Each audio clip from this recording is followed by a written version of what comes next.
station and space to ground. Welcome to Space to Ground. I'm Kayla LaFrance. The crew on board the space station put a lot of miles on their spacewalking shoes this week.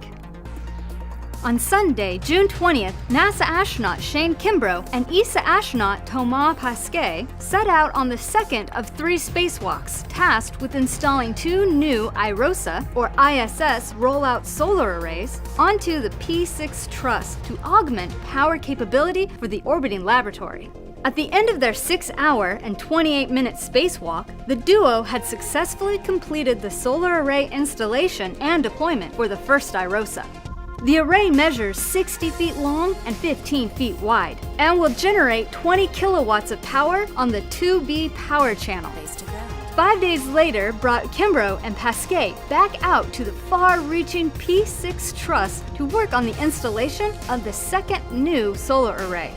These 2 new solar arrays arrived recently on SpaceX's 22nd cargo vehicle and are the first of 6 planned arrays. When the 6 new solar arrays are installed, they will provide up to 120 kilowatts of augmented power during orbital daytime to the space station, ensuring continued habitability and science utilization for many more years to come. Science was still in focus this week despite the crew's busy spacewalking schedule.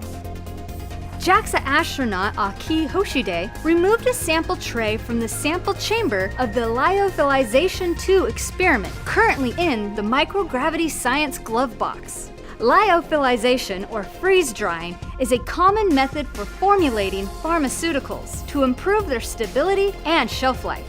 The Lyophilization 2 experiment is designed to examine if and how microgravity affects freeze-dried materials differently, and to understand the influence of gravity on their physical state. The freeze-drying process has potential use for long-term storage of medications and other resources on future exploration missions to the Moon and Mars.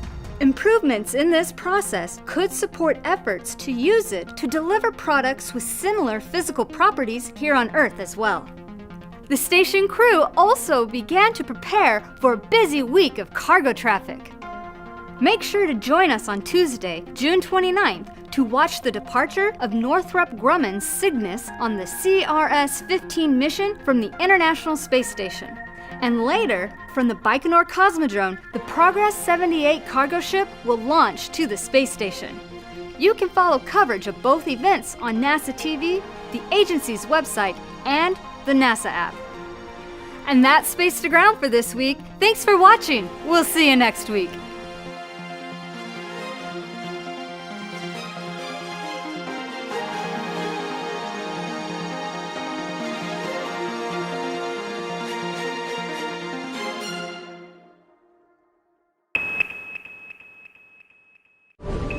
Subscribe for more space.